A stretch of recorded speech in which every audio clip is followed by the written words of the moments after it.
del suo ministero ha detto: Signore, ma io sono solo un ragazzo. E sai che cosa il Signore gli ha risposto? Non dire sei un ragazzo, perché io ti manderò in mezzo al popolo. Il popolo ti schernirà, il popolo ti prenderà in giro. Il popolo, siamo in una generazione che ovviamente rifiuta la parola di Dio. La parola di Dio è autorità, la parola di Dio confronta le tenebre, ma Dio ha scelto te per predicare la parola di Dio. Per Lui e in vista di Lui sono tutte le cose. Oggi noi dobbiamo incontrare il nostro Signore qua. Oggi noi dobbiamo fare un passo in più nel suo regno. Oggi noi dobbiamo prendere coraggio per predicare la sua parola. Sei disposto a fare questo? Insieme a me? Sì? Ok, allora chiudi i tuoi occhi e comincia a pregare il Signore che Lui ci dia un momento veramente speciale nella sua presenza. Quando il popolo di Dio si riunisce, cose meravigliose possono succedere nella sua Chiesa. Ma noi dobbiamo volerlo con tutto il nostro cuore, avere un cuore aperto all'opera di Dio. Dio non cerca persone con capacità, ma Dio capacita persone con volontà di seguirlo. Nostro Dio, nostro Padre, io ti ringrazio e ti benedico perché il tuo popolo si sta riunendo qui. E nel nome di Cristo Gesù le persone che stanno già in cammino, che stanno arrivando nella Chiesa, Padre, benedicile e proteggile nel nome di Cristo Gesù. Noi vogliamo, Signore, che questa mattina sia una mattina di rispetto profondo per quello che tu ci dirai. Aiutaci, Signore, a innalzare il Signore Gesù come unica stella in questa sala di culto, Signore, che lo Spirito Santo di Dio possa riempire menti e cuori stamattina e che possa fare la differenza in anime, Signore, che stanno cercando la tua volontà. Signore, sappiamo che a volte ascoltare la tua voce non è semplice. A volte ascoltare, Signore, una riprensione non è semplice. Ma, Signore, tu non solo riprendi, tu incoraggi, tu rialzi, tu guarisci. Tu fai tutto questo, Signore, perché il tuo popolo è il popolo che tu ami. E ti chiedo, Signore, di questa mattina di fare un'opera profonda in ciascuno di noi. Signore, chi è arrivato qua scoraggiato, tu possa incoraggiare. Chi è arrivato qua ferito, tu possa guarire. Che va al di là della nostra comprensione, un Dio grande, un Dio tremendo. E come dice il Salmo, cosa può fare il giusto quando le fondamenta sono distrutte? La risposta è semplice. Il Signore è nel suo Tempio santo. Il Signore regna. Il Signore è il nostro Dio. Beato il popolo il cui Dio è il Signore. Beata la tua Chiesa, Signore, perché noi ti conosciamo e sappiamo chi tu sei. Benedici questa mattina insieme in una comunione profonda, Signore, con te e con i nostri fratelli. Nel nome di Cristo Gesù. Amen. Amen. Hai già salutato il tuo fratello? Lascia il tuo posto, dai una parola di benedizione alla persona vicino a te. E il popolo di Dio è un popolo che benedice.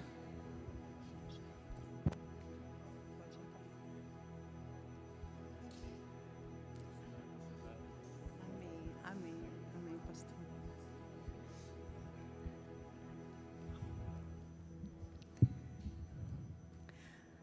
A Lui, per Lui sono tutte le cose, amen? E beato il popolo che gioisce nella presenza del Signore, celebra il suo nome, e noi questa mattina lodiamo colui che è degno di ogni lode e di ogni onore, amen? Lodiamo il Signore con gioia.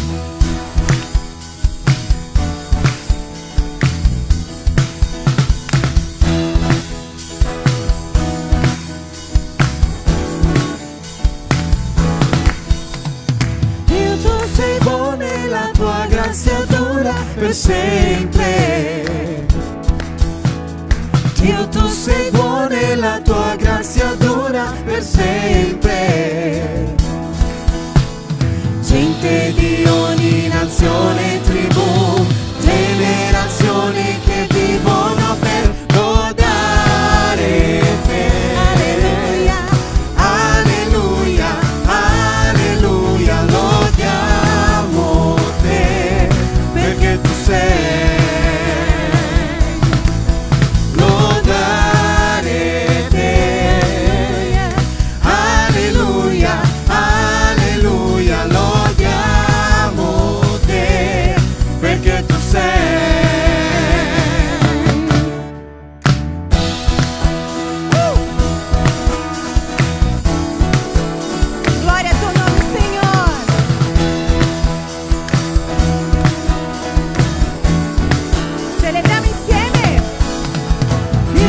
sei buono e la tua grazia dura per sempre. Alleluia.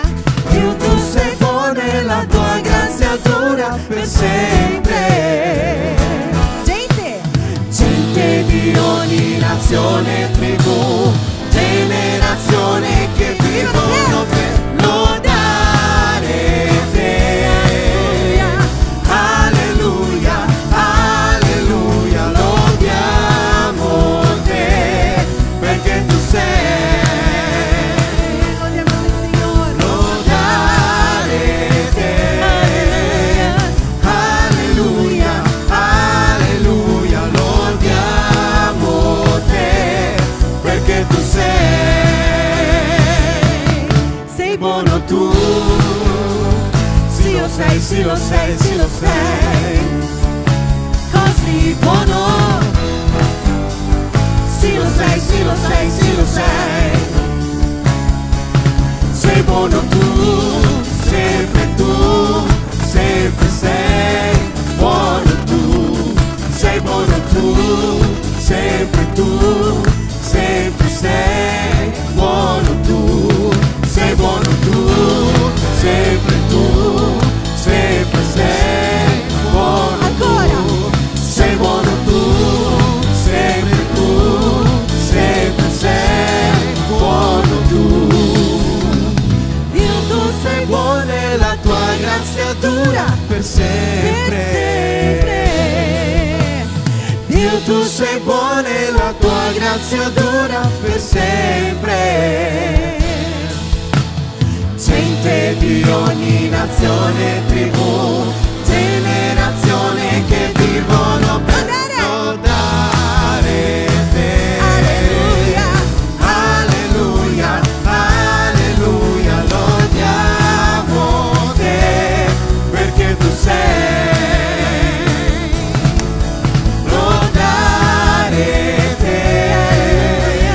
Alleluia, alleluia, lodiamo te, perché tu sei.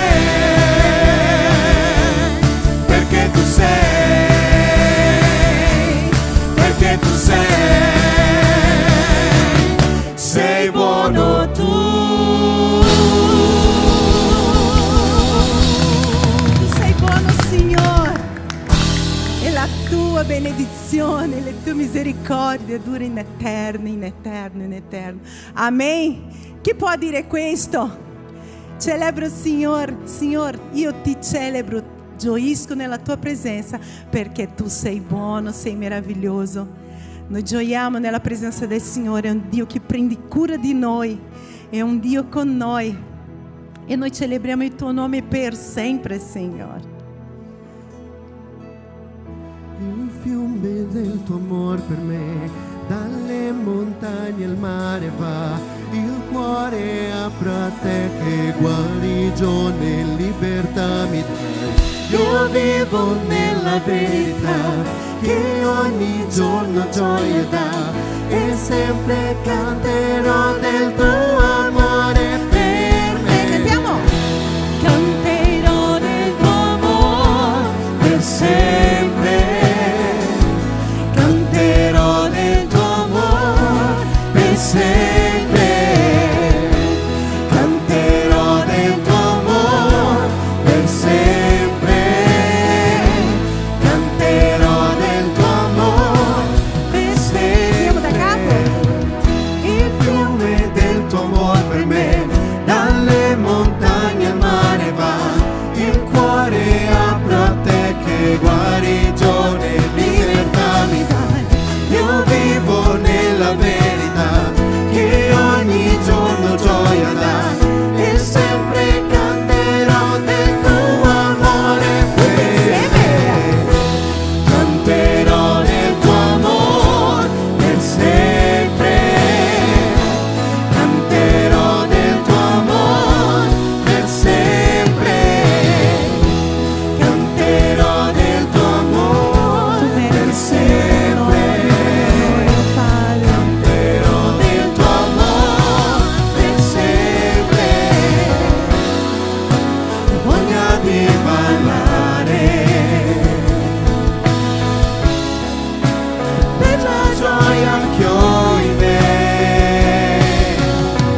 per sempre, per sempre.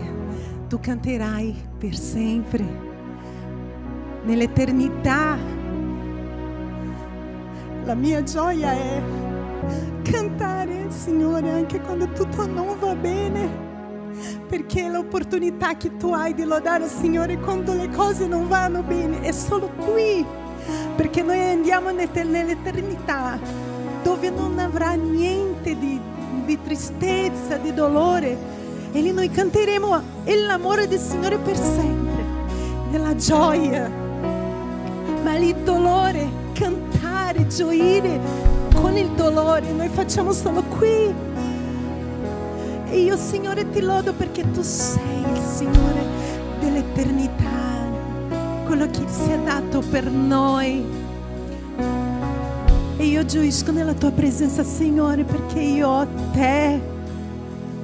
Loda il nome del Signore questa mattina. Dimentica delle tue bollette, dei tuoi problemi, lascia quella porta fuori. Adesso noi siamo in una chiesa, abbiamo il tempo per gioire, celebrare colui che è degno. E questo è il momento di celebrare il suo nome, così in terra come in cielo, fare la sua volontà. Dio Padre nei cieli, santo, santo è il nome suo. Cantiamo insieme. Il suo regno, io non sento.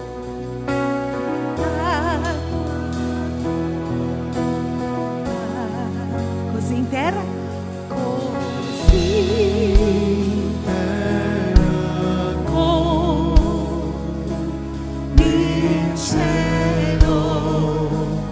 in cielo, così in terra,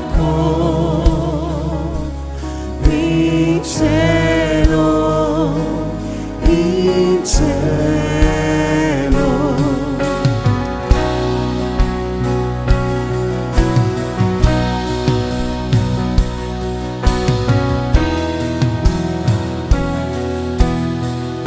Cantiamo ancora più forte. Dio Padre nei cieli, le tue mani, Signore, santo è il nome tuo, che venga il tuo regno e la tua volontà, così in terra,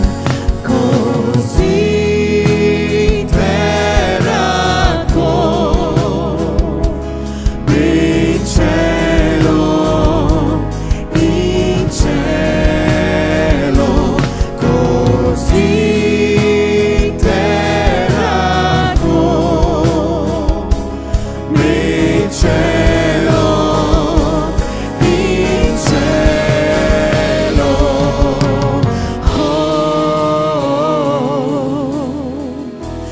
Venga il tuo regno, venga il tuo regno, venga il tuo regno,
Solo la Chiesa canta.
Ascolta, mentre ero lì che cantavo, ho sentito che lo Spirito Santo mi spingeva a fare questo stamattina.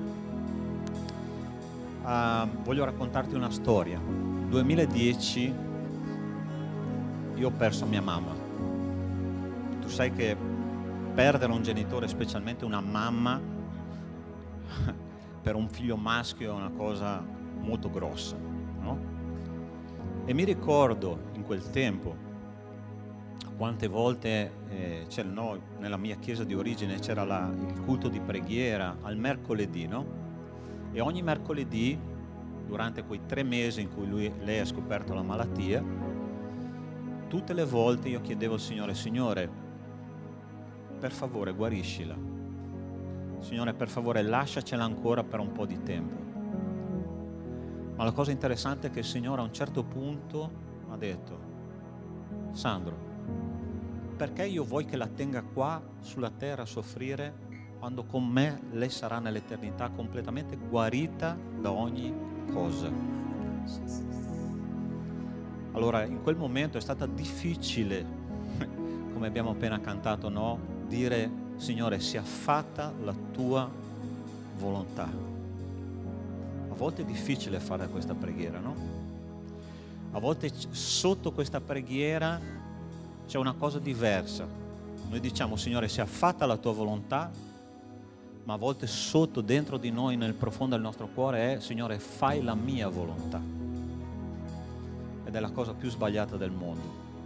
Sappiamo che anche quando la volontà di Dio è difficile da accettare, però porta sempre benedizioni.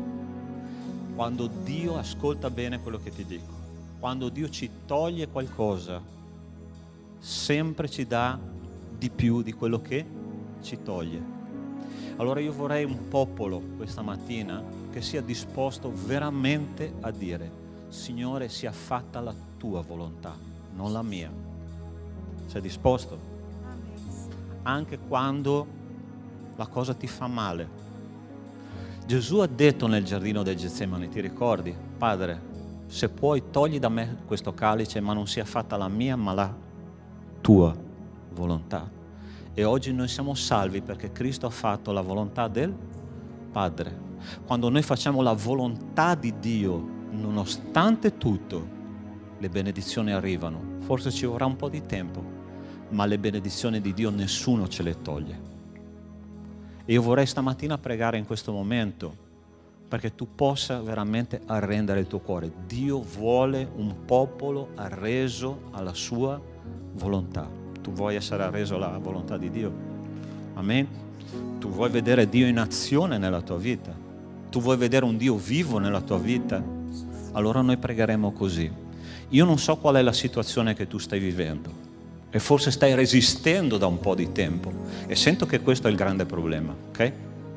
Ma io vorrei veramente che questa mattina il tuo cuore potesse arrendersi alla volontà di Dio. Venga il tuo regno, non è solo venire il regno qua sulla terra. Sai dove deve venire prima di tutto il regno di Dio? Nel nostro cuore. Ecco, il regno di Dio è dentro di voi. Tu vuoi fare questo? Vuoi pregare insieme a me?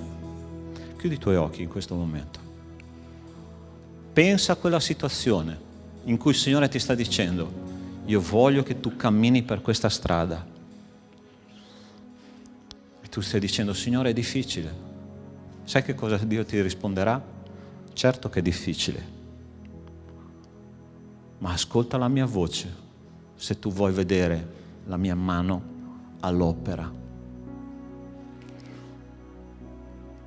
Pastore, non so se ce la faccio. Io voglio farti un appello stamattina prima di predicare. Se tu hai questa resistenza nel tuo cuore, io vorrei fare un test, come Gesù faceva il test con i suoi discepoli. Vorrei che tu dessi un passo di fede di fronte a tutti, ok? Perché noi non dobbiamo avere paura né vergogna di Cristo Gesù, il Signore.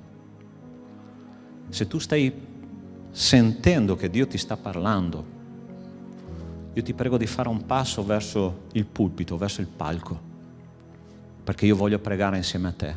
Lascia il tuo posto e fai vedere al popolo di Dio che tu sei un uomo, una donna coraggiosa. Tu stai sentendo che il Signore ti sta chiamando per fare la sua volontà. Lascia il tuo posto nel nome di Cristo Gesù. Non avere vergogna di questo, ok? Sono qua per chiamare.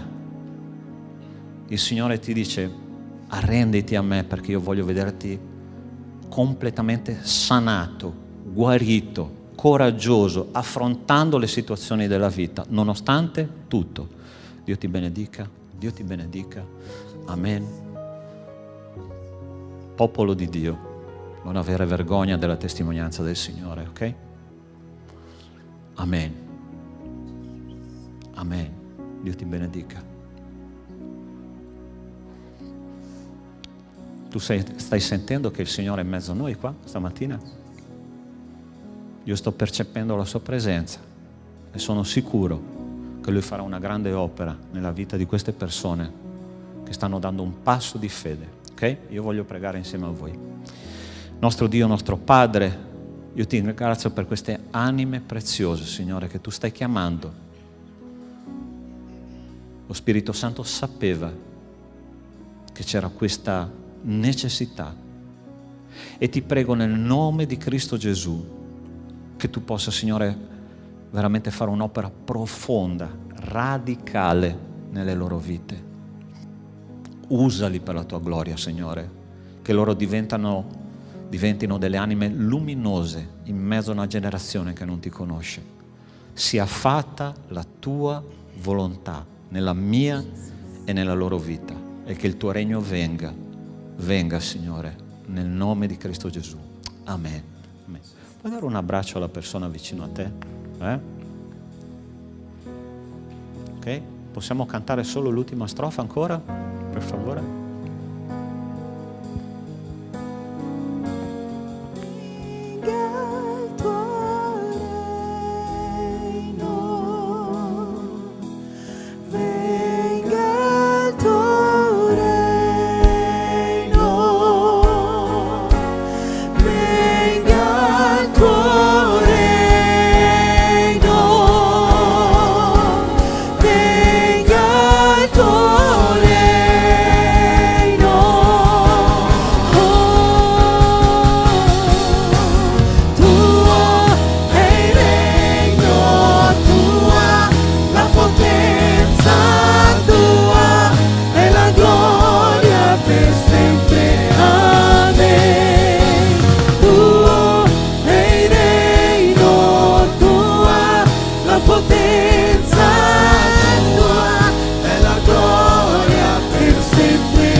Alleluia, tuo nome, Signore.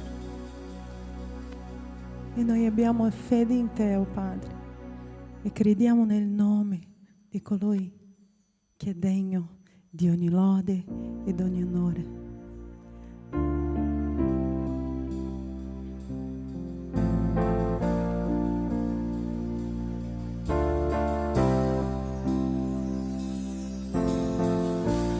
Nostro eterno Padre, il Creatore è Dio potente.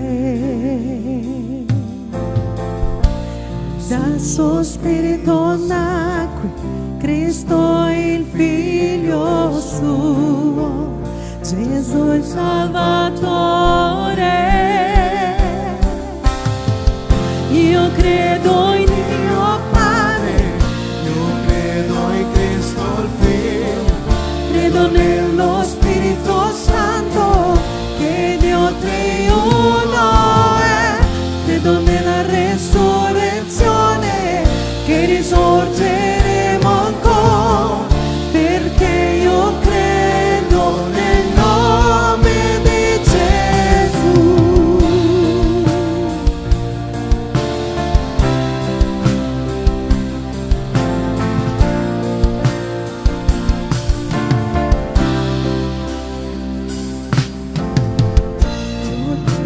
Difensore, soffrì in croce in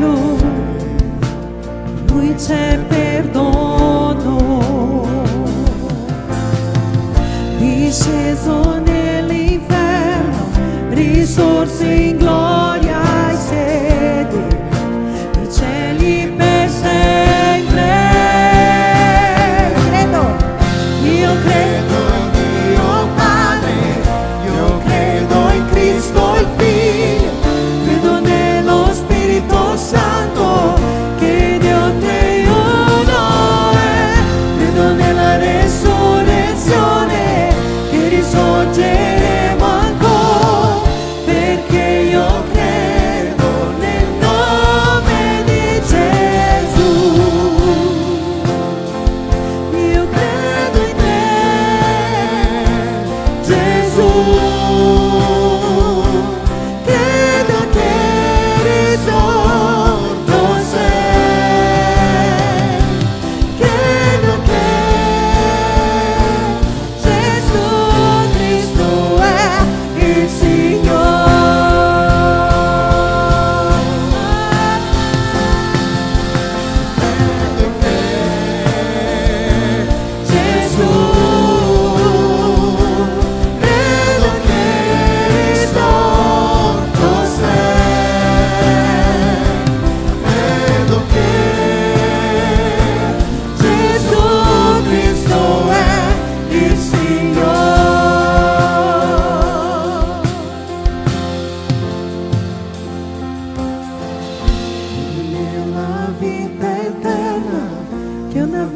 Lo concepì, credo nella comunione fraterna e nella santa Chiesa, credo nella resurrezione, che Gesù ritornerà, perché io credo nel nome di Gesù. Io credo in Dio Padre, io credo in Cristo il Figlio, credo nello Spirito Santo, che Dio triuno,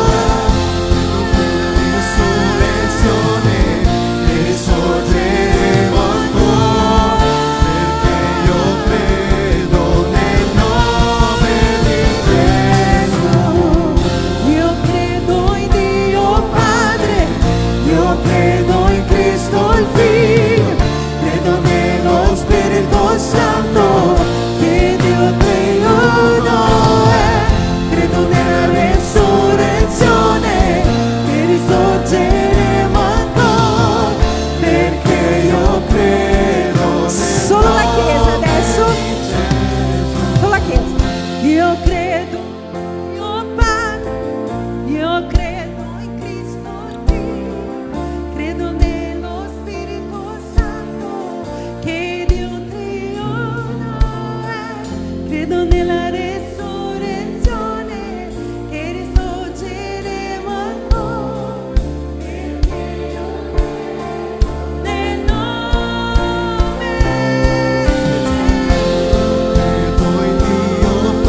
Glória ao teu nome, Senhor. Noi crediamo in te, Signore. Noi crediamo nella tua risurrezione, nel riscatto che hai fatto, affinché noi possiamo arrivare vicino al Padre. E noi abbiamo un rapporto con Lui. E noi siamo vicino a Lui oggi, Signore, tramite la tua vita, Gesù. Grazie, Signore, perché ci hai donato la vita. Ci hai donato la vita eterna. Grazie per questo giorno meraviglioso, Padre. Benedici, Signore, ognuno di noi. Continua a parlare ai nostri cuori. Oh Spirito Santo di Dio. E che noi possiamo uscire di qui questa mattina trasformati dal tuo Spirito Santo, trasformati dalla tua vita. In nome di Gesù. Amen e amen. Potete sedervi.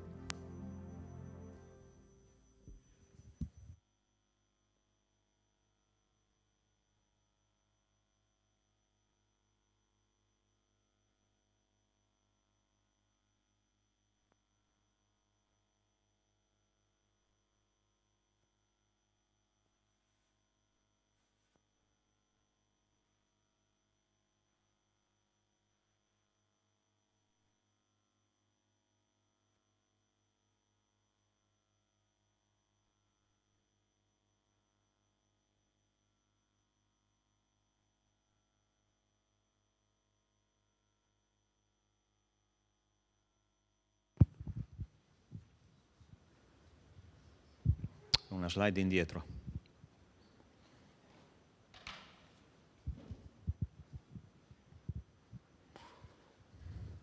Cosa? C'è una slide principale all'inizio. Non è questa.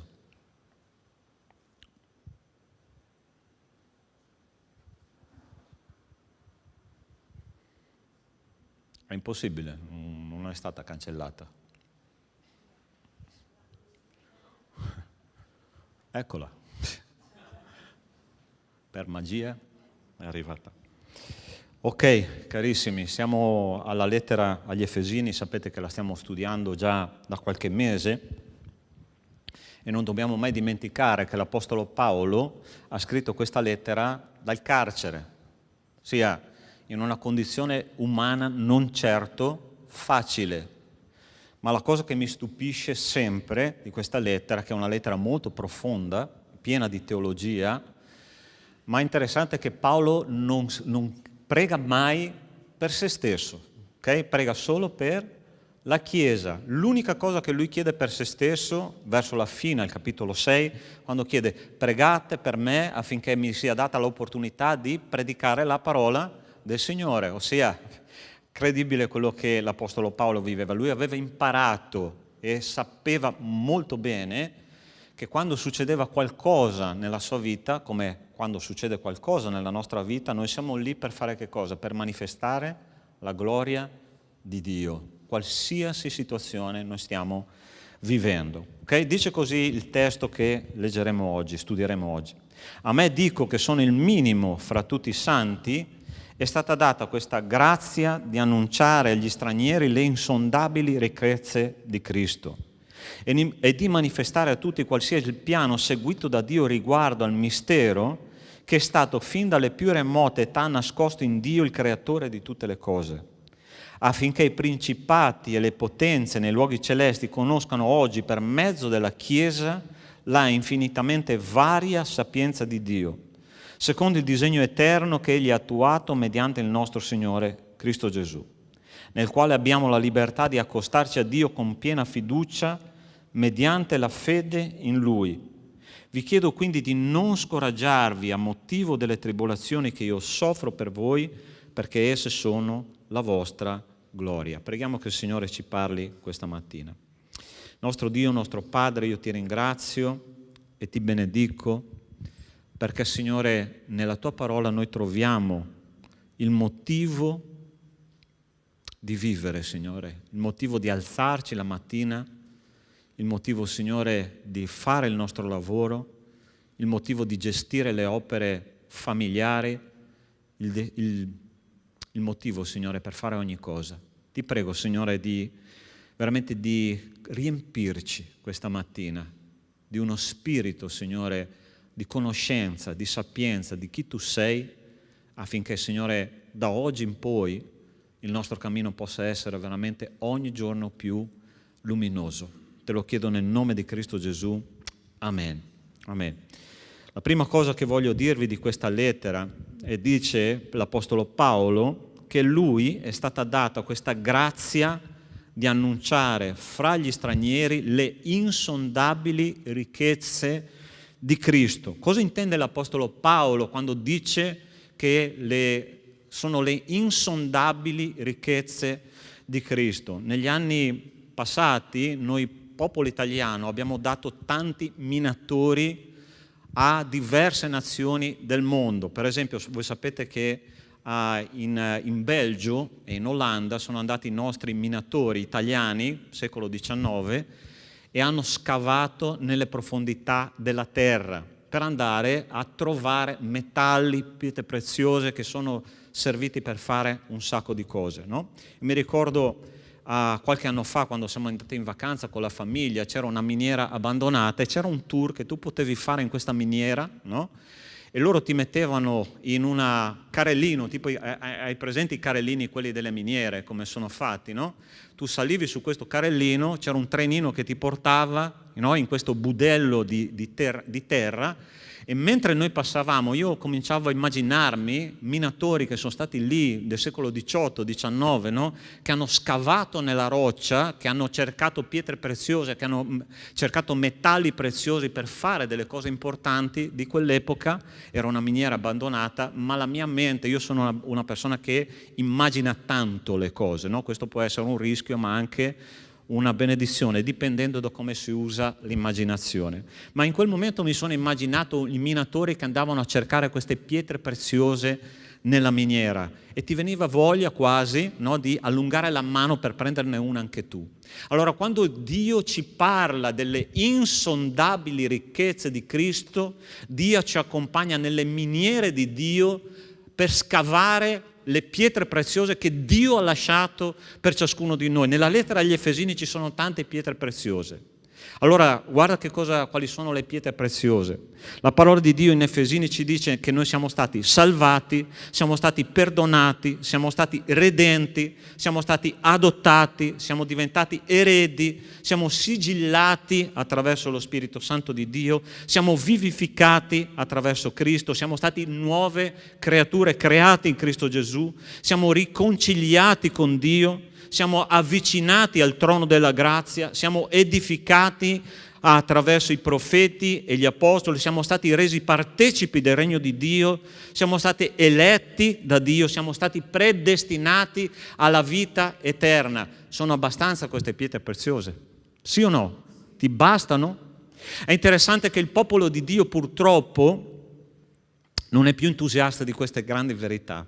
Okay? Io quando leggo queste grandi verità nella parola di Dio veramente mi viene voglia di saltare, perché io comincio a pensare all'eternità, comincio a pensare al mio destino, quello che mi è riservato nell'eternità. Sai che cosa purtroppo sta vivendo il popolo di Dio nella Chiesa contemporanea? Sta vivendo una tiepidezza spirituale che non fa bene al popolo di Dio. Sai quando è che noi diventiamo tiepidi? Quando pensiamo che Dio debba risolvere i nostri problemi. E invece noi dobbiamo risolvere, tra virgolette, i problemi di Dio. A cosa noi siamo stati chiamati come popolo di Dio? A manifestare la gloria di Dio sulla terra. In qualsiasi situazione noi ci troviamo nella nostra vita, Dio vuole attraverso di noi far vedere il volto di Cristo alle persone che non lo conoscono. Come ti considerano sul tuo posto di lavoro, come ti considerano con gli amici, come ti considerano nella tua scuola, come ti considerano con i tuoi parenti che non conoscono Cristo. Sarà che loro riconoscono che in te c'è il viso di Cristo? Quando noi facciamo riconoscere il viso di Cristo agli altri è perché abbiamo assorbito profondamente, siamo andati a scavare nelle miniere di Dio, abbiamo estratto le pietre preziose che Dio ci riserva nella sua miniera e le abbiamo fatte nostre. Automaticamente noi diventiamo persone che riflettono la gloria di Dio. Allora ascoltami bene, io vorrei mettere il popolo di Dio un giorno a fare questo test, ok? Vorrei che tu in una pagina, tu immagina di prendere un grande quaderno, ok? Da una parte ci metti tutti gli attributi, scrivi tutti gli attributi di Dio e poi li devi specificare uno per uno. E nell'altra pagina mi piacerebbe che ciascuno di noi potesse scrivere tutte le cose che sono riportate, che Dio ha fatto per noi, attraverso di noi e in noi, e definissi ciascuno di questi attributi. Allora ascoltami, te ne cito soltanto 2. Basterebbe un quaderno, non basterebbe, ok? Un'enciclopedia. Allora sta attento. Dice la parola di Dio che noi siamo stati riconciliati con Dio. Te ne cito solo 2, ok? Di questi 20 attributi che Dio ha assegnato e scritto dentro nel nostro cuore, siamo stati riconciliati con Dio. Sai che cosa vuol dire la parola riconciliazione? Riaprire un dialogo in modo unilaterale. Romani capitolo 5 versetto 10 dice che quando noi eravamo ancora nemici, Cristo è morto per noi e ci ha riconciliati con Lui. Lui ha aperto un dialogo e la parola di Dio ci dice che noi abbiamo libertà di andare ogni giorno a Cristo senza nessun problema di essere giudicati dal Signore, perché noi siamo stati giustificati dal sangue di Cristo. Cristo è meglio di WhatsApp, ok? Tu sai quando tu ti stai scrivendo con una persona, a un certo punto esce quella scrittina là in alto che dice sta scrivendo e poi passa un secondo, 1 minuto, 2 minuti, dici ma dove è andato a finire? Ok? E ti viene l'ansia e dici ma forse si è dimenticato, sta scrivendo da un'altra parte. Cristo non è così, gente. Cristo non è così. Tu hai libertà di andare alla presenza di Dio in questo WhatsApp spirituale e il Signore costantemente scrive a noi ogni giorno e ci dice vai a scavare nelle mie miniere perché lì ci sono le pietre preziose di cui tu hai bisogno. Tu vuoi sentirti ricco al di sopra di ogni altra cosa? Cerca Cristo, perché in Cristo noi abbiamo tutto pienamente, dice così la parola di Dio. Qual è la priorità della tua vita? Quando è l'ultima volta che ti sei emozionato ascoltando la parola di Dio, leggendo la parola di Dio? 3 giorni fa, carissimi, ero lì, mi sono alzato, non so se, qua in Italia c'è questo detto, non so negli altri paesi del mondo, che quando tu ti alzi col piede sbagliato, ti è mai capitato? Tu ti alzi e la tua biologia ti dice tutto, ti dice no. Questa giornata sarà una pazzia, sarà una tristezza, sarà un fallimento. Ti è mai capitato solo a me? Okay. Alzi la mano che gli è capitato, per favore. No? Ok.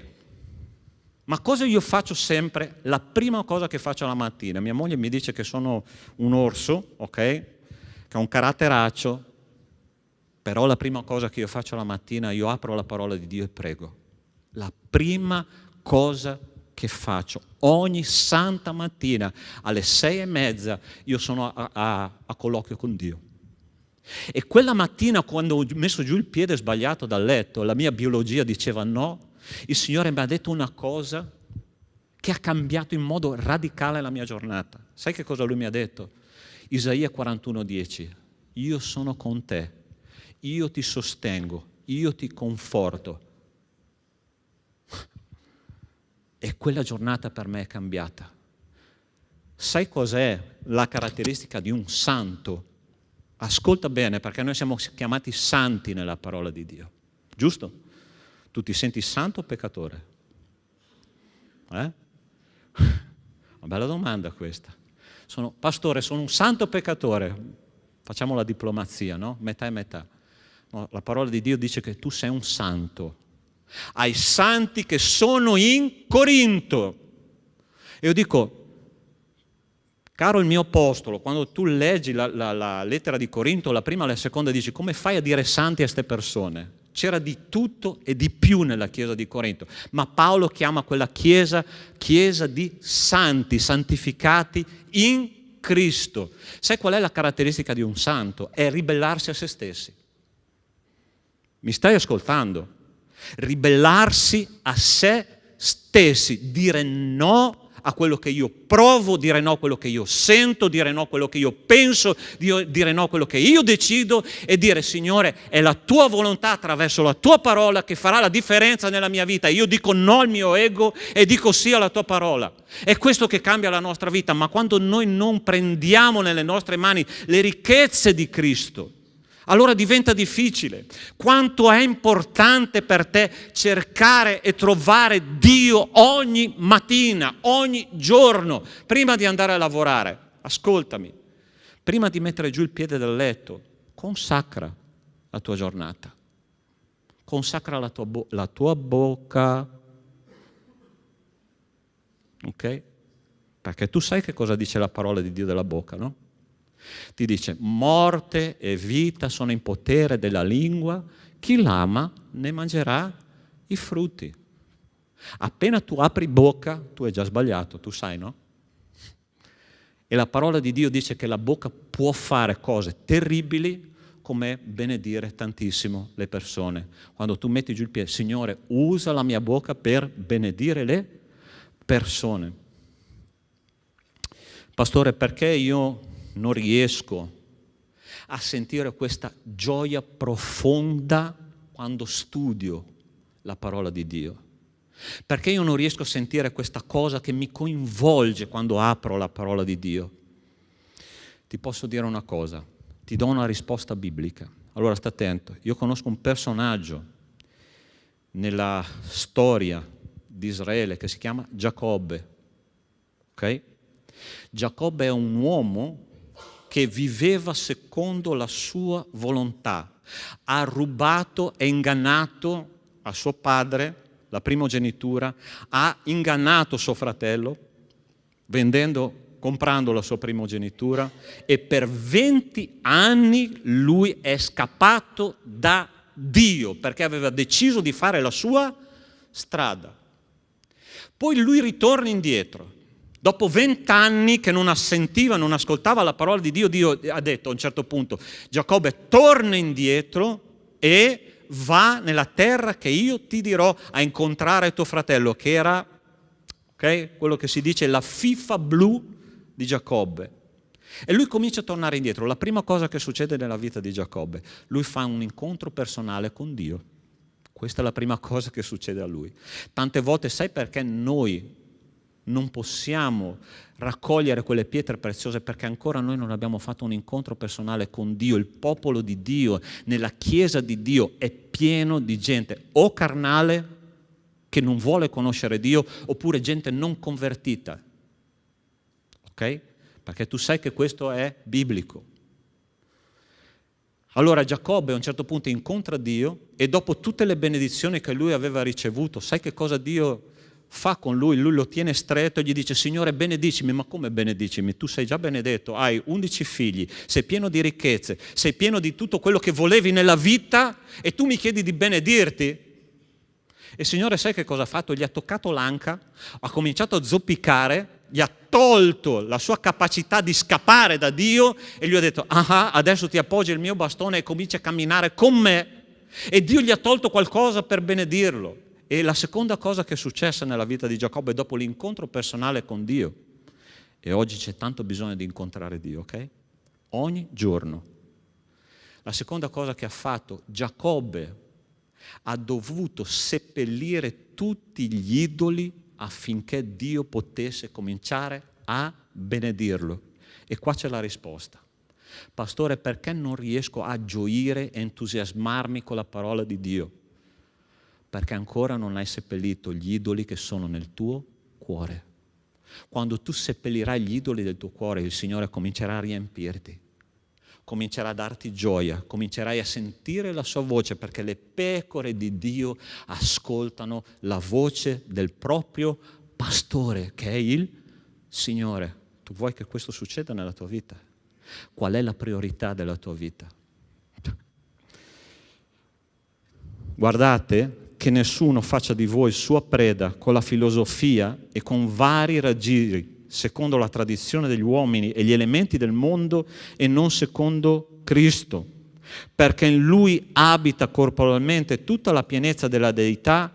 E guarda che cosa dice qua: e voi avete tutto pienamente in Lui che è il capo di ogni principato e ogni potenza. Quando tu possiedi Cristo, tu hai tutto. Non c'è niente che ti manchi. Tu puoi essere in una capanna, ma Cristo è con te e quella è la ricchezza più grande che tu puoi avere. Noi siamo stati creati, punto numero 2, per manifestare il piano eterno di Cristo e di manifestare, dice, a tutti quale sia il piano seguito da Dio riguardo al mistero che è stato fin dalle più remote età nascosto in Dio, il creatore di tutte le cose. Allora, voglio cominciare con questa affermazione. Dio non è un Dio di problemi, Dio è un Dio di soluzioni. Dio è un Dio di piano prestabilito per risolvere il più grande problema dell'umanità che si chiama peccato. Dio aveva preparato un piano già da Genesi capitolo 3, già dall'eternità, ma l'ha rivelato in Genesi capitolo 3. Che cosa Dio aveva pensato per l'umanità? Aveva pensato delle relazioni perfette tra lui e l'uomo, aveva pensato delle relazioni perfette tra uomini, aveva pensato una relazione perfetta tra l'uomo e la natura, all'interno della natura. Quando l'uomo ha peccato, che cosa è successo? Tutte queste relazioni si sono spezzate. Ma al capitolo 3 di Genesi la parola di Dio dice che quando Adamo ed Eva si sono trovati nudi davanti a Dio, che cosa Dio ha fatto? Ha trovato una soluzione. La prima cosa che lui ha fatto, li ha coperti. La seconda cosa che ha fatto, ha detto: un giorno la tua progenie scaccerà la testa del serpente. Dio è un Dio di soluzioni, sì o no? Dio è un Dio di problemi o un Dio di soluzioni? Interessante quando tu vedi moglie e marito litigare. Ti è mai capitato in casa tua, sì?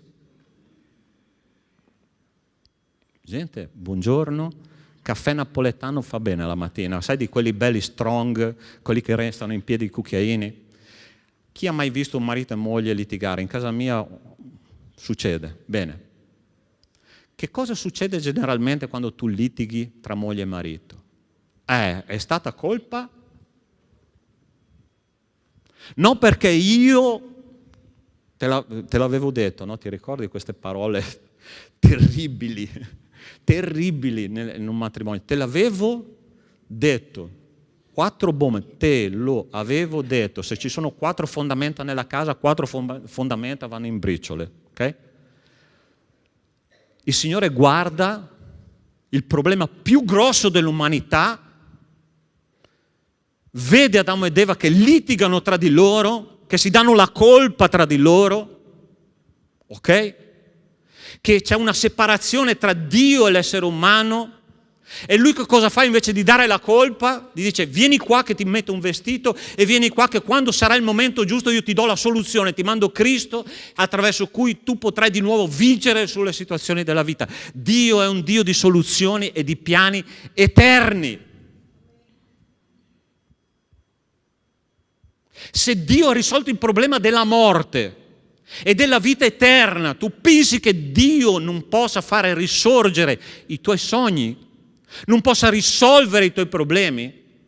Sì o no? Salmo 37,4 dice: metti il tuo diletto nel Signore ed Egli esaudirà i desideri del tuo cuore. Occupati del regno di Dio, carissimo, perché tutto il resto Dio te lo dà. Ma metti Dio in primo luogo, metti Dio sopra di tutto, metti Cristo al di sopra di tutto, perché il resto viene di conseguenza. In mezzo alle situazioni e alle sofferenze della vita, metti Cristo al timone della barca, perché Lui tiene ben stretto quel timone e Lui ti porterà in mezzo alla tempesta. E quando la tempesta finirà, sai che cosa Dio dirà? Hai visto? Te lo avevo detto. Questa volta sì che Lui lo dirà. Te lo avevo detto. Ti ricordi quando i discepoli hanno vissuto quella tempesta, quando passavano da una parte all'altra del mare di Galilea, che Gesù dormiva?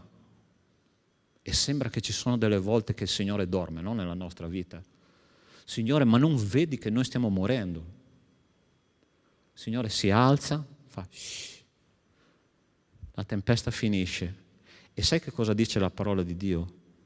Che subito dopo i discepoli lo adorarono. Sai perché lo adorarono? perché sapevano che loro non potevano fare niente contro la tempesta, ma Cristo sì. Quando la tempesta arriva e tu dici, Signore, prendi il timone, allora tu lo adorerai, perché in quel momento tu sarai un essere umano, umile e mansueto nelle mani di Dio, e Dio finalmente potrà essere Dio nella tua vita. I miracoli avvengono quando Dio è Dio e noi siamo noi. È così che funziona nel mondo spirituale, cari miei. Dio aveva già un piano eterno, Dio è un Dio di soluzioni e non di problemi. Dio è un Dio che non carica la colpa, Dio è un Dio che solleva dalla colpa. Dio è un Dio che non ti dà ansia. Dio è un Dio che ti toglie l'ansia e ti dà la fede.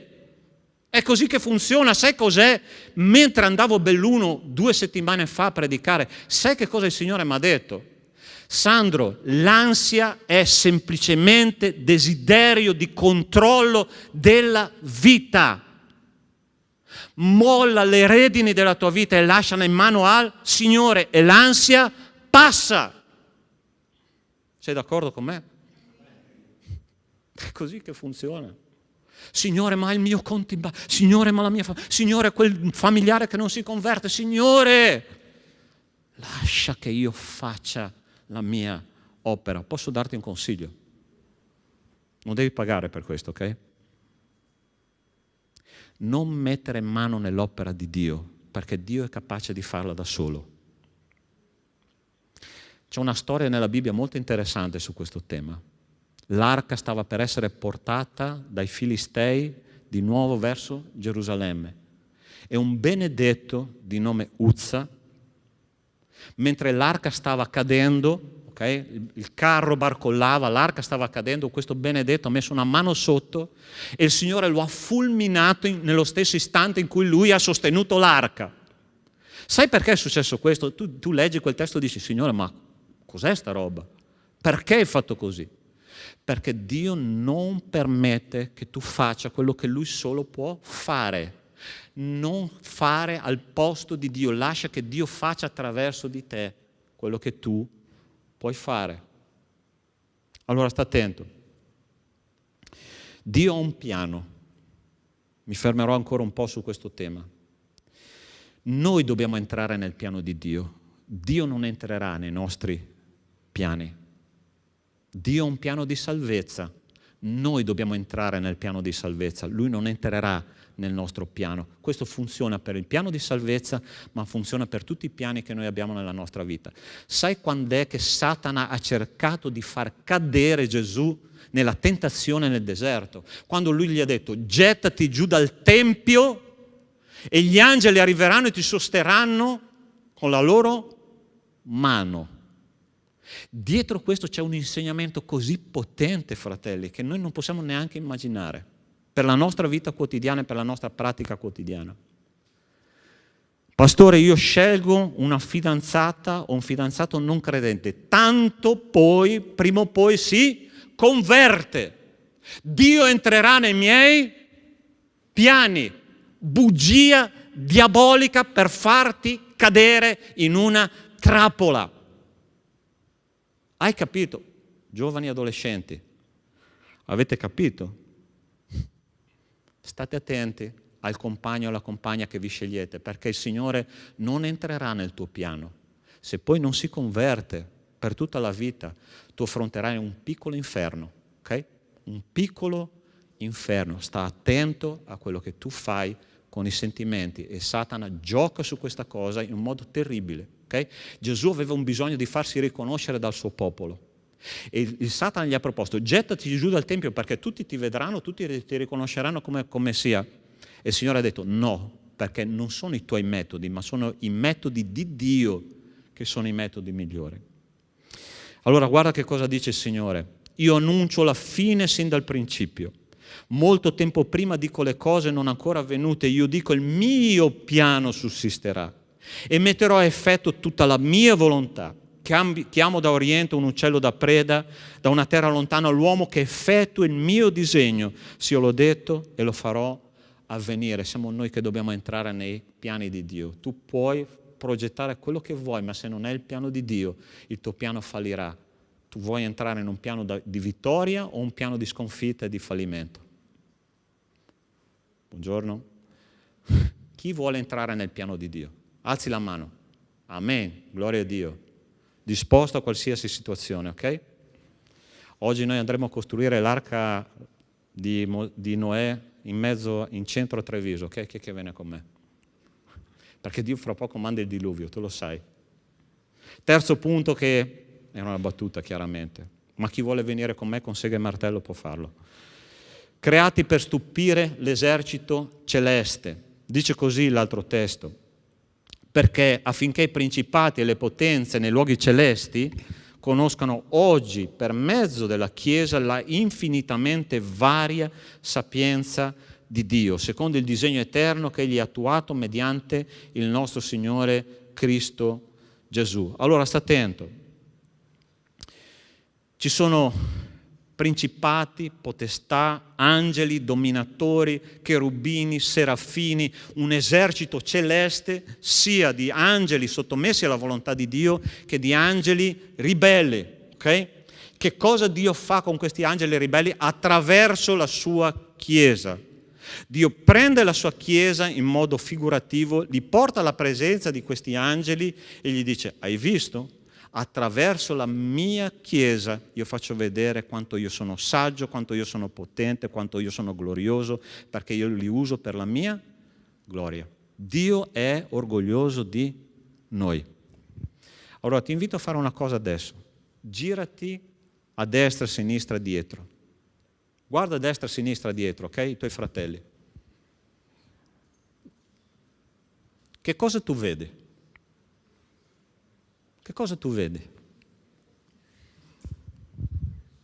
Se io dovessi ascoltare, ascoltami bene, se io dovessi ascoltare i miei occhi, direi: che banda di scombinati che siamo. E io penso che Cristo, quando ha scelto i 12, li ha guardati e ha detto: che banda di scombinati sono questi. Ce n'era uno preparato in teologia, in quei 12. Come mai Cristo non ha scelto neanche un fariseo che erano tutti studiati?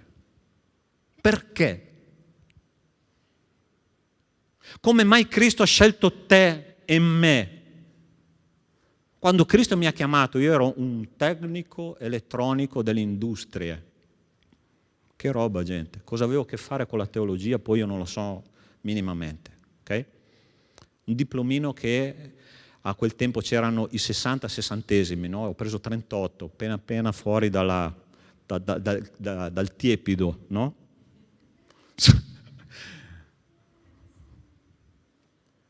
Ma Cristo mi ha detto: da oggi in poi tu predicherai la parola di Dio. Quando tu sei stato chiamato per predicare la parola di Dio, forse non dal pulpito, ma nella tua scuola, con i tuoi parenti, con i tuoi amici, con i tuoi colleghi di lavoro, sei chiamato a predicare la parola di Dio, a manifestare la gloria di Cristo. Sai qual è la differenza tra un teologo navigato e una persona con un cuore aperto all'opera di Dio? È che chi ha un cuore aperto all'opera di Dio vede Dio agire nella propria vita. E io voglio vedere Dio agire nella mia vita. La teologia non forma nessuno. Ci sono teologi atei, tu sapevi di questo? Teologi atei, che hanno solo tecnica nella testa, ma io credo in un Dio vivente. E il Signore Gesù ha detto che Lui usa la sua Chiesa per mostrare agli angeli quanto Lui è forte, quanto Lui è potente, quanto Lui è saggio. Tu fai parte di questa Chiesa e ti dico una cosa: in Cristo Gesù, in questo testo biblico, la parola di Dio ci sta dicendo che la sua Chiesa è perfetta. Io e te insieme facciamo una squadra che vince. Dobbiamo smetterla di pensare da perdenti. Smetterla di pensare da perdenti. Chi mette insieme un ottantenne con un 17enne? Secondo te è una compagnia che può avere un dialogo, qualcosa insieme? Chi mette insieme nazioni di tutto il mondo? Chi mette insieme un popolo scombinato che non ha niente a che vedere con una preparazione, ma che il Signore dice: la mia Chiesa è perfetta così come io la voglio, è vincitrice perché io sono in mezzo a loro. Tu fai parte di una squadra che vince. Adesso dal pulpito, come italiano, dirò una roba che non piacerà a tanti. 2006 l'Italia non era la squadra più forte dei mondiali, ma abbiamo vinto noi. E sai perché abbiamo vinto noi? Perché avevamo un grande allenatore. Carissimi, abbiamo un grande allenatore che ci mette in campo come Lui vuole, e quando noi stiamo in campo come Lui vuole, noi vinciamo. Come Chiesa di Dio siamo Chiesa invincibile. La parola di Dio ci dice che noi siamo più che vincitori in virtù di colui che ci ha amati. Tu credi questo? Basta pensare da perdenti. Possiamo cambiare il mondo, possiamo, ma bisogna crederci. La Chiesa è molto di più che formare, ascoltami, la Chiesa è molto di più che formare gruppetti di interesse. La Chiesa è molto di più che formare piccole comunità all'interno della comunità che parlano la stessa lingua, che hanno gli stessi interessi. Noi dobbiamo andare al di là, saltare questi ponti, perché la Chiesa è una Chiesa dove il popolo di Dio deve cercare connessioni con le persone diverse da noi. Hai capito?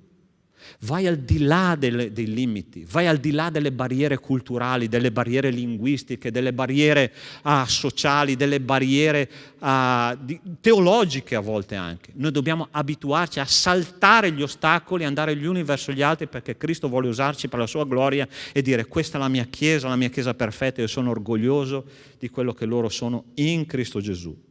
Il nostro combattimento, come dice la parola di Dio, infatti non è contro carne e sangue, ma contro i principati, le potenze, i dominatori di questo mondo di tenebre, contro le forze spirituali della malvagità che sono nei luoghi celesti in Cristo. Il tuo nemico non è chi ti sta a fianco, il tuo nemico si chiama Satana e Diavolo, che cerca di distruggere la Chiesa. Ma Cristo dice: la mia Chiesa è già perfetta perché è lavata col sangue dell'agnello. Amen. Ultima cosa che voglio dirti questa mattina: creati per avere una relazione con Cristo, nel quale, dice la parola di Dio, sempre il testo di Efesini, abbiamo la libertà di accostarci a Dio con piena fiducia mediante la fede in Lui. Libertà di accostarci a Dio con piena fiducia. Ti do una brutta notizia: tu, come me, sei un essere religioso. Ok? Pastore, cosa stai dicendo? Sì, tu sei figlio di Adamo ed Eva, sì o no? Sì o no? Sei figlio di Adamo ed Eva. Allora sta attento. Che cosa hanno fatto Adamo ed Eva appena hanno peccato? La prima roba che hanno fatto, si sono separati l'uno dall'altro, ok? Erano quasi battisti. Tu sai che i battisti, dove ci sono 20 battisti ci sono 21 idee, no? Così che funziona, perché i battisti siamo democratici, ok. Seconda cosa che hanno fatto: foglia di fico. Signore, non sono nudo. È vero o no?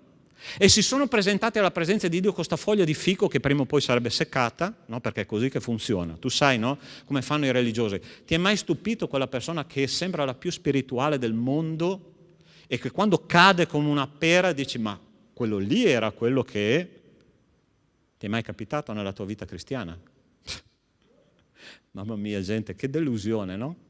Ma è interessante che io e te, tutti e due, abbiamo la foglia di fico. E prima o poi quella foglia di fico cade. Quante volte nella mia vita spirituale ho sentito la seguente frase: la Chiesa è un ospedale. Quante volte ho sentito questo e quante volte dicevo: ma cosa significa sta roba? E dopo me ne sono accorto. Perché nella Chiesa, interessante, quando tu mandi i bambini all'asilo, loro si ammalano di tutto, ok? Loro prendono tutto quello che non avevano, lo portano a casa. Nella Chiesa, quando tu entri sei sano e quando tu esci sei malato perché prendi le malattie degli altri. Sai perché? Faccio una parentesi. Che bello ascoltare i pettegolezzi, no?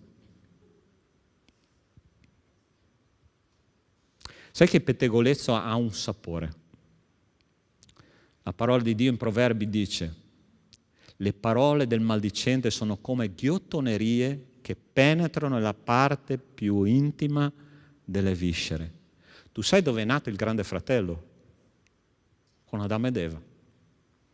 Non è una trasmissione stata inventata. Adamo ed Eva, già loro hanno parlato male l'uno del Signore, la donna che tu mi hai dato. Adamo che parlava male di Dio. Okay? È questo che è successo nella parola. Ma Dio dice che noi abbiamo la libertà di andare a Dio senza la foglia di fico, nudi come noi siamo. Ti voglio leggere un testo che si trova nel Salmo 119 e che dice così: ti ho confidato le mie vie e così tu mi hai parlato. Libertà di accostarci a Dio senza nessuna foglia di fico. Sai qual è il grande problema nostro? È che noi pensiamo che Dio si scandalizzi di quello che noi abbiamo dentro. Dio non si scandalizza prima di tutto. Dio, secondo quello che dice la Scrittura, è il miglior psicologo di questo universo e Lui è disposto ad ascoltare tutte le tue lamentele, tutte le tue difficoltà, tutte le tue sporcizie che tu hai dentro, perché se prima non ti vuoti davanti a Dio, Dio non ti può riempire. Questa è una regola fondamentale. Tu vuoi essere ripieno di Cristo, sì o no? Sì o no? Puoi vivere Cristo dentro di te, sì o no? Vai alla presenza di Dio in totale, piena libertà, dicendo quello che tu hai dentro. Quando tu dici tutto questo al Signore, hai confidato tutte le tue vie al Signore, il Signore può riempirti della sua grazia. Ebrei capitolo 4, versetto 15 e 16 dice: infatti non abbiamo un sommo sacerdote che non possa simpatizzare con noi nelle nostre debolezze, poiché Egli è stato tentato come noi in ogni cosa, senza commettere peccato. Accostiamoci dunque con piena fiducia al trono della grazia per ottenere misericordia e trovare grazia e essere soccorsi al momento opportuno. Entriamo nella presenza di Dio completamente liberi, sicuri che Dio ci risponderà, perché Dio non si scandalizza di niente. Voglio dirti solo l'ultima cosa, ok? Ora, tu sai chi è il sommo sacerdote nella cultura israeliana, no? Il sommo sacerdote era una figura unica nella storia, c'erano tanti sacerdoti, ma il sommo sacerdote era uno solo. E lui aveva la capacità e il privilegio di entrare una volta all'anno, ascoltatemi bene per favore che questo è importante, ok? Non distraetevi. So che questa stamattina ho prolungato un po' il tempo, ma perché so che sono principi fondamentali per la nostra vita. Una volta all'anno il sommo sacerdote entrava nel luogo santissimo dove c'era l'arca dell'alleanza, dove c'era la gloria di Dio. E là portava un'offerta di sangue per il perdono di tutto il popolo, di tutti i peccati, di tutto l'anno, venivano cancellati e si ripartiva da zero, completamente nuovo. Aronne aveva una cosa particolare, lui è stato il primo sommo sacerdote. L'oggetto più importante che lui portava alla presenza di Dio era un pettorale piccolino, circa 20 cm per 20. Su questo pettorale c'erano 12 pietre preziose, una diversa dall'altra. Ciascuna pietra rappresentava una tribù di Israele e su queste pietre c'erano incise i nomi dei figli di Israele. E la parola di Dio ci dice che lui portava queste pietre non sul petto, ma dice sul cuore, e lo ripete 3 volte. Te lo voglio leggere. Così Aronne, quando entrerà nel santuario, porterà i nomi dei figli di Israele nel pettorale del giudizio sul suo cuore. Per conservarne sempre il ricordo davanti al Signore, metterai sul pettorale del giudizio l'Urim e il Tummin, essi staranno sul cuore di Aronne quando egli si presenterà davanti al Signore. Così Aronne porterà sempre il giudizio dei figli di Israele sul cuore davanti al Signore. Sul cuore, sul cuore, sul cuore. Sai quando è che io e te siamo liberi di andare al Signore completamente, senza religiosità, senza maschere, senza foglia di fico, quando noi sappiamo che Cristo ci ha portato sul cuore, una volta per sempre, alla presenza di Dio, liberi di essere quello che noi siamo, liberi di far vedere quello che noi abbiamo dentro. Questa è la libertà che io voglio. Tu vuoi la stessa libertà? Amen? Carissimi, il Signore ti ha parlato questa mattina. Adesso però dobbiamo fare un po' di pratica, ok? Questo apostolo ci ha parlato tanto, io sono sicuro, ma adesso dobbiamo farlo entrare a far parte della nostra vita. Invito già il gruppo di lode, per favore. E voglio fare una preghiera insieme a te, ok? Mi metterò qua giù e voglio chiederti già di alzarti.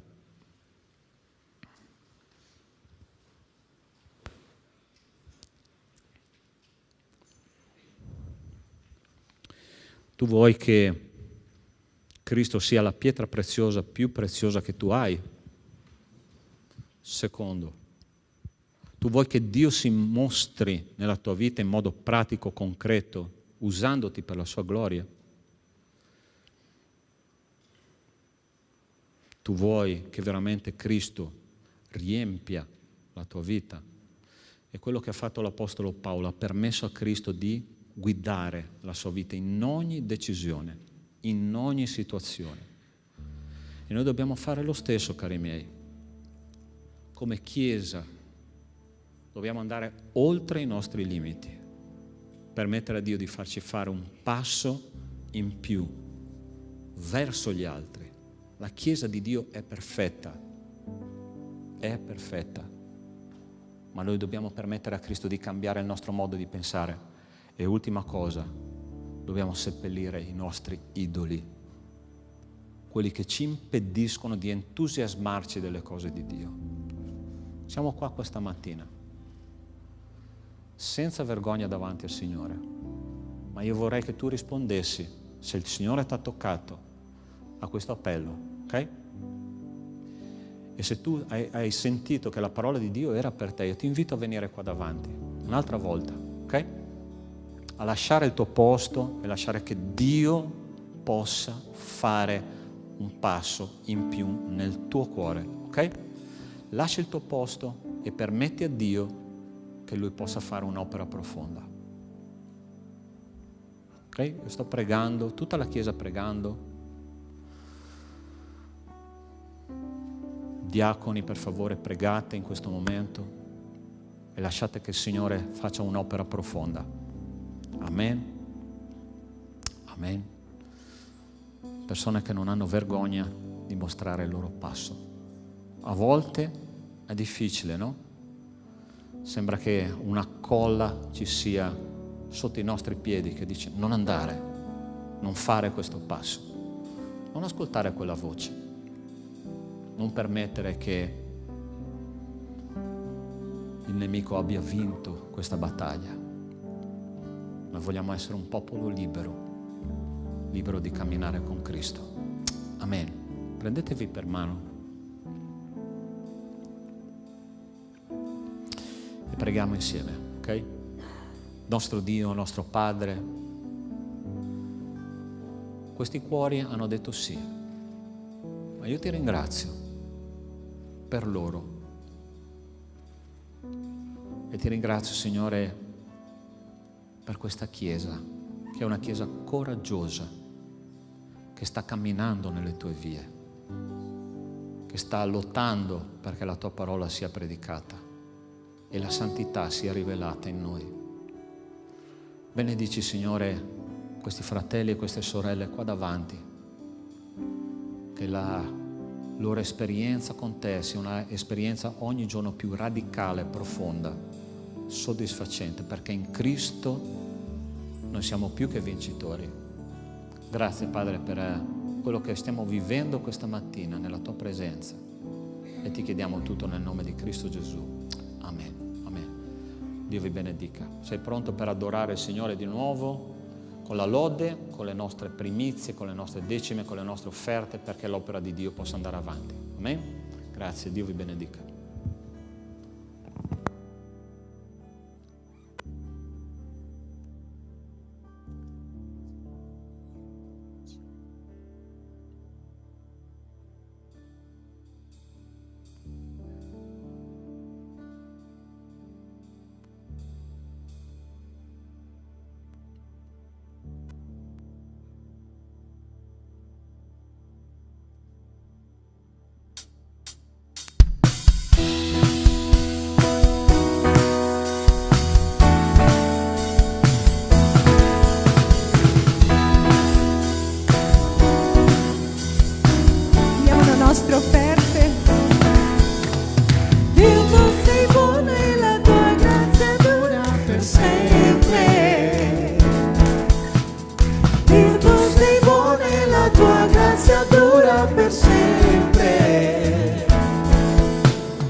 sempre. Dio, tu sei buono e la tua grazia dura per sempre. Gente di ogni nazione, tribù, generazione che vivono per lodare te. Alleluia, alleluia, alleluia, lodiamo te, perché tu sei, lodiamo te, Signore, lodare te. Alleluia, alleluia, alleluia, lodiamo te, perché tu sei, perché tu sei, perché tu sei buono tu.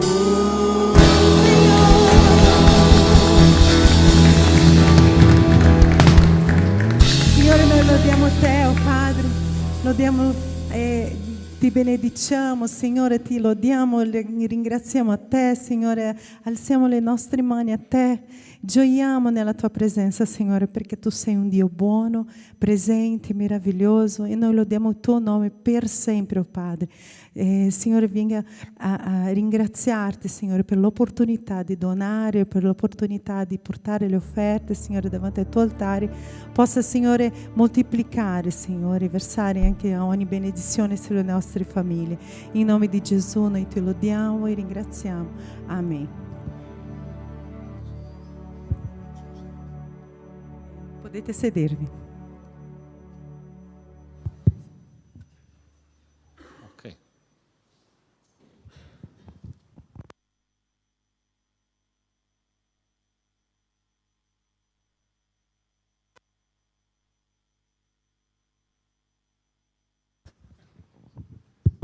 Ok, gente, datemi un po' di ferie perché mi stavo dimenticando veramente una cosa terribile, ossia c'è la cena del Signore. Ho una scusante come Adamo, ok? Ossia, io non sapevo che il pastore Caio non aveva fatto la settimana scorsa, ma la facciamo questa settimana, ok? Perciò invito già chi è responsabile della distribuzione degli elementi. Pietro, chi sarà? Ok, per favore, se potete venire qua davanti con i vassoi.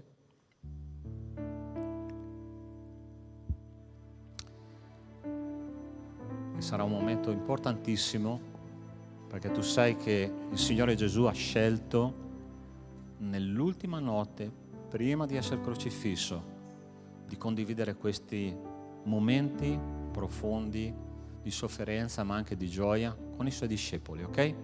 Perciò se tu sei qua stamattina e dici: pastore, io voglio condividere questo momento prima di tutto con Dio ma anche con i miei fratelli, io ti invito ad alzarti in piedi, per favore, e i diaconi passeranno per distribuire gli elementi.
adoro.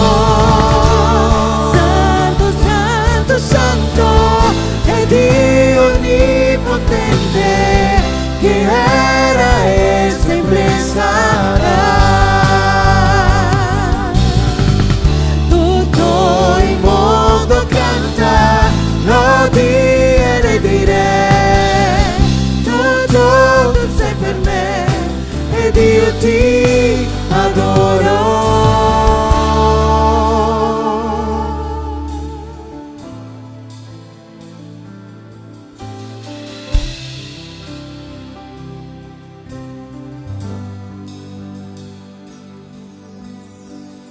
Meraviglioso, sorprendente è il nome di Gesù. Il pane della vita e l'acqua che disseta. Oh, mistero sei per me.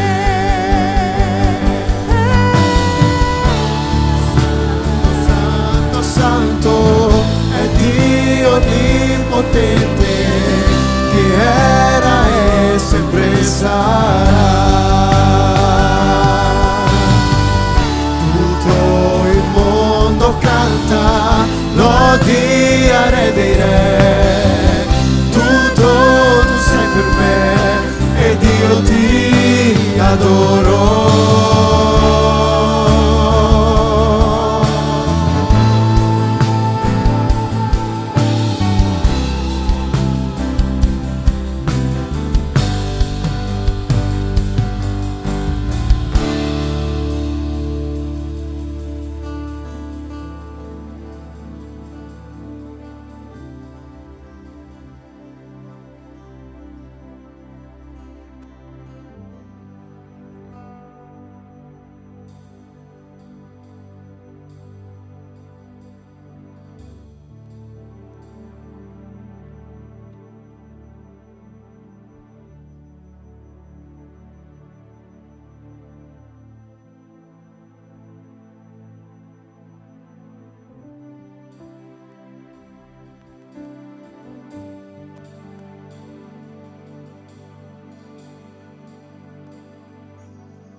Amen. Questo è un ordinamento che il Signore ci ha lasciato insieme al battesimo, cioè il battesimo e Santa Cena. Sono due cose che il Signore Gesù proprio ha ordinato di fare, no?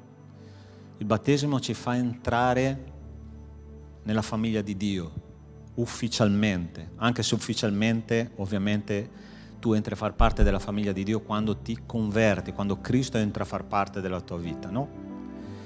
E la seconda è la cena del Signore.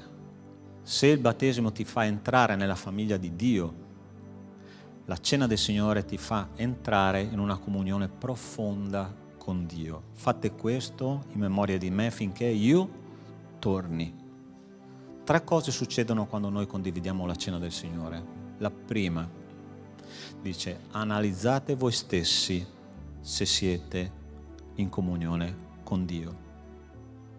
La seconda cosa che succede è che noi dobbiamo guardare al ritorno di Cristo, ok? Finché Egli venga. E la terza cosa, che è un memoriale, ti dice, io sono morto per te. Queste sono le 3 cose che hanno a che fare con la cena del Signore. E tutte le volte che noi prendiamo queste cose tornano alla nostra memoria, ci ricordano che Cristo è il nostro Signore, che ha dato la sua vita per ciascuno di noi, ok? Ricordando che questo rappresenta il corpo di Cristo, è un pezzo di pane, ma è una figura che Cristo ha avuto il suo corpo spezzato sulla croce affinché tutti noi potessimo guarire dalle nostre malattie spirituali, ok? Ricordando questo, prendiamo insieme.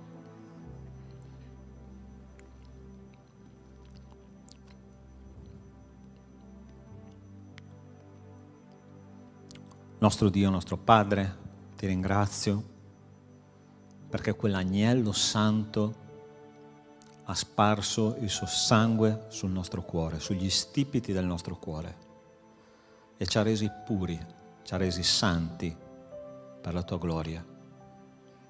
Grazie Signore per questo sacrificio, che è un sacrificio fatto una volta per sempre, che ci ha resi perfetti in Cristo Gesù. E nel suo nome santo noi ti preghiamo. Amen. Amen. E adesso, siccome il gatto non c'è, i topi ballano, ok? Come mi piace fare. Carissimi, condividiamo il nostro calice, però con questa condizione, ok? Perché come ho detto nella predica, la Chiesa è molto di più che gruppi di interesse. Vai a cambiare il tuo calice con una persona che tu non hai confidenza, non conosci di persona, non è un tuo amico, ok? Supera questa barriera, che sia culturale, spirituale, che sia sociale, non importa. Va da una persona che non conosci, ok? O che hai poca confidenza, perché è così che è la Chiesa di Dio. Tu non sei qua a caso, io non sono qua a caso, Dio ci ha messi insieme per questo motivo. Perciò lascia il tuo posto e condivide il tuo calice con una persona che non conosci per primo. Dopo puoi condividerlo con chi vuoi, ok?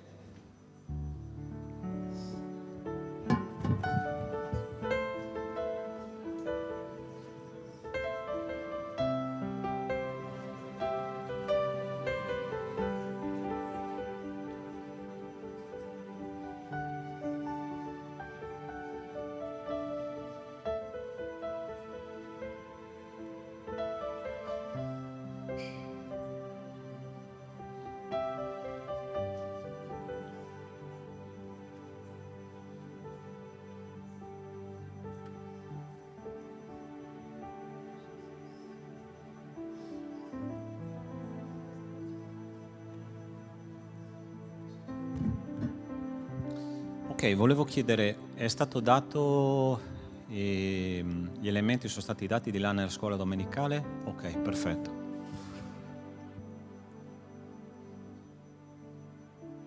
Bene, possiamo tornare al nostro posto.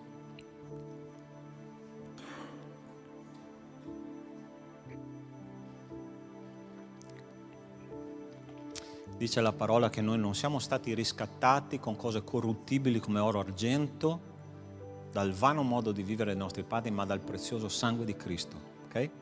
Riscattati vuol dire che prima eravamo prigionieri, ora siamo liberi perché il sangue di Cristo è stato sparso. Quando il diavolo viene da te per tentarti, per cercare di portarti lontano dal Signore, ricordagli che il sangue di Cristo sulla croce ha già vinto. Ricordagli che tu appartieni a Cristo. Amen? Ricordando questo, prendiamo questo elemento insieme.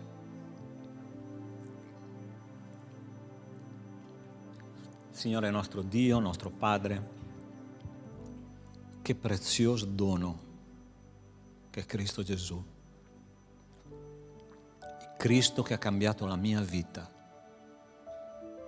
Il Cristo che ha cambiato le nostre vite. Quando il diavolo vede il sangue di Cristo, ha paura, fugge, perché una goccia del sangue di Cristo ha più potere di qualsiasi esercito schierato contro di noi. Grazie Signore, perché sulla croce tu hai detto basta al dominio di Satana. Hai detto questi sono miei figli, salvati attraverso il mio sangue.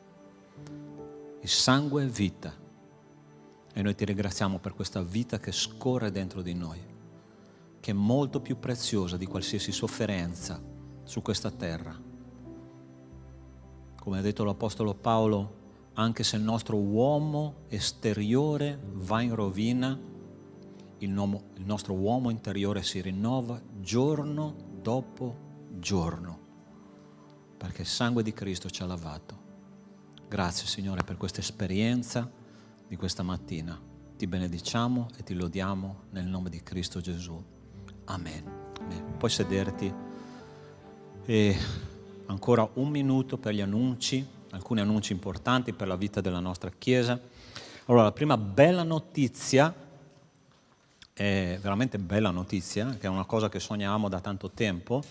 Grazie alla donazione spontanea di alcuni fratelli abbiamo montato l'aria condizionata anche nella sala ricreativa, la Sala Nera, quindi da ieri noi abbiamo l'aria condizionata anche di là. Gloria a Dio per questo. E veramente che Dio benedica i fratelli che sono stati mossi da questa gioia di donare per migliorare la nostra comunità, no? Allora, sulla base di questo, giovedì sera, ore 20, proprio nella Sala Nera, noi faremo un culto di lode, adorazione e ringraziamento, perché il Signore veramente ci ha fatto un bel regalo, ok? Quindi se tu vuoi partecipare dai 0 ai 102 anni, siete tutti invitati, perché il Signore possa essere esaltato per questa grande conquista, ok? Bene, la seconda cosa, lunedì giorno 17, spiegatemi cos'è questo annuncio? Gli atleti di Cristo. Scusami Miguel. Eccolo qua, puoi alzarti per favore. Allora, questo fratello, che è un giocatore di calcio professionista, giusto? Era. Sei un professionista lo stesso nella squadra di Dio, ok? Allora, lui sta curando questo gruppo. Voi sapete che nella nostra comunità noi abbiamo diversi atleti anche di altissimo livello. C'è una ragazzina di Conegliano che si chiama Alice, è campionessa mondiale di pattinaggio a rotelle. Non so se mi spiego, no? Quindi abbiamo questi atleti, no? Ci sono allenatori di calcio, ci sono giocatori di calcio. Insomma, c'è un bel gruppo di atleti di Cristo che si riunisce una volta ogni tanto al lunedì, no? Primo, dobbiamo pregare per loro, ok? Perché tu sai che il mondo dello sport oggi non è un mondo sano, ma noi abbiamo dei rappresentanti cristiani là in mezzo che possono dare una buona testimonianza, una testimonianza forte. Che il Signore ce ne dia. Miguel, staremo pregando per voi, ok? Bene? Ok, secondo annuncio. Ok, 29 giugno, ore 19, qua in chiesa ci sarà una bellissima serata a onore e gloria del nostro Dio, un cantante gospel cristiano che si chiama Nico Battaglia. Chi vive qua in Italia da un po' di tempo lo conosce bene, è una testimonianza molto forte, no?